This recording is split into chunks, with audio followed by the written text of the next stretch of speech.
Yang pertama kali diganti oleh Al-Quran, nama Al-Arubah diganti menjadi Jum'ah. Orang jahiliyah punya Arubah, maka orang beriman, dia memiliki nama baru oleh Al-Quran disebut dengan Jumu'ah. Apa itu Jumu'ah? Dia berasal dari kata Al-Jama', memiliki sifat tak marbutah di ujungnya menjadi karakter. Dia punya 3 arti. 1, berkumpul. 2, saling mengenal di antara yang berkumpul. Dan yang ketiga, saling mengisi, saling berintegrasi, dan saling membantu di antara yang berkumpul itu. Berkumpul, saling mengenal, saling mengisi, saling membantu, mengintegrasikan kemampuan di antara yang berkumpul itu. Jadi ketika orang-orang jahiliyah yang belum beriman mereka kumpul, umat Islam nggak dilarang kumpul, silahkan kumpul, tidak dilarang. Tapi jangan sampai kumpulmu tidak melahirkan karakter imanmu.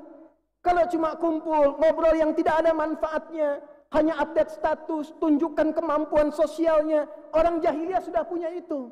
Apa bedanya dengan orang beriman? Datang kumpul, dipanggil ya ayyuhalladzina amanu, diberikan apresiasi tinggi dengan iman kita. Karena itu para sahabat merasa bahagia, bangga ketika dipanggil dengan ya ayyuhalladzina amanu. Allah mengakui kita. Idza nudiya lis-salati min yaumil jum'ah, ayo datang kumpul.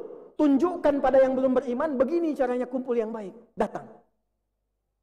Tapi bukan untuk duduk, ngantuk, bikin khutbah sendiri, kadang tidur, sholat dan pulang, bukan itu. Duduk. Kenali siapa yang duduk. Untuk itu tidak pernah ada Jumat di masa Nabi kecuali kenal siapa yang hadir di sampingnya. Nabi sampai hafal siapa yang pojok kiri, siapa yang tengah, siapa yang tiang itu, siapa yang enggak datang, siapa yang sakit. Bahkan hadis-hadis yang terkait dengan Jumat diimplementasikan dalam konteks sosial. Kadang dibaca sekarang setengah-setengah. Hadis tentang tahiyatul masjid. Itu datang seorang bernama Sulaik dari Gotofan. Nabi sedang khutbah. Beliau datang, kemudian tiba-tiba langsung duduk. Orang Madinah sudah tahu, datang, sholat dulu 2 rakaat baru duduk. Nabi mengeluarkan kalimat tanpa harus menyudutkan orang itu, sehingga kalimat terbuka dan keterima dengan nyaman oleh seluruhnya. Idza dakhala ahadakumul masjida fa arada an yajlisa fala yajlis hatta yusalli rak'atain. Jika Anda semua siapapun ingin masuk masjid, ingin menyimak sesuatu, kalau bisa jangan langsung duduk, salat dulu 2 rakaat baru kemudian duduk. Penghuni Madinah sudah paham tentang itu. Kenapa Nabi menyebutkan kembali? Karena kata para ulama di mazhab Maliki, sejatinya Nabi bukan ingin menenangkan tentang hadis tahiyatul masjid, tapi Nabi ingin memberikan informasi, itu ada saudara kita yang baru datang. Dia belum tahu kebiasaan di sini, boleh jadi dia datang dari tempat yang jauh. Coba kalian lihat, apa keperluannya, siapa dia, apa yang dibutuhkan. Jangan sampai datang ke majlis ini dan pulang tidak mendapatkan apa yang dia butuhkan. Jadi masjid itu masjid solusi. Jumat itu Jumat solusi. Wa yu'thiruna ala anfusihim walau kana bihim khasasah. Setiap yang datang bisa memberikan walaupun kemampuan mereka terbatas. Datang ke masjid haus, pulang selesai dahaganya. Datang ke masjid lapar, pulang selesai laparnya. Itulah Jumat. Itulah Jumat. Jumat yang kita rindukan, yang menyatukan kita menjadi satu saf yang kuat. Mahasiswa datang bertemu dengan dosen. Punya kesulitan bertemu dengan dosen, dia konsultasi.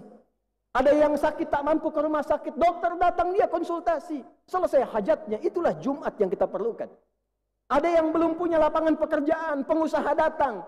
Masjid di sini mendapatkan database-nya. Siapa yang pengusaha, siapa yang dosen, di bidang apa, database muncul, begitu datang dihadirkan, diberikan solusi. Itulah Jumat. Itulah sebabnya kenapa letak surah Al-Jumu'ah terletak setelah surat As-Saff.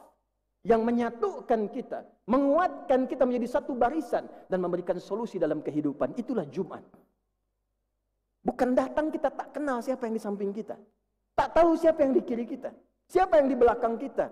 Walaupun sah secara fikih dan menggugurkan kewajiban, tapi keberkahan itu tidak kita raih.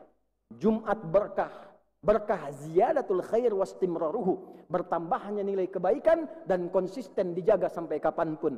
Jadi Jumat berkah, bukan berkah diartikan dengan makanannya. Bukan Jumat berkah di masjid yang ada snacknya. Tapi Jumat itu bagaimana membuat kita lebih baik daripada sebelumnya, dan kebaikan itu dilakukan secara kolektif untuk merubah kehidupan kita lebih bermartabat dan bermakna dalam konteks kehidupan sosial.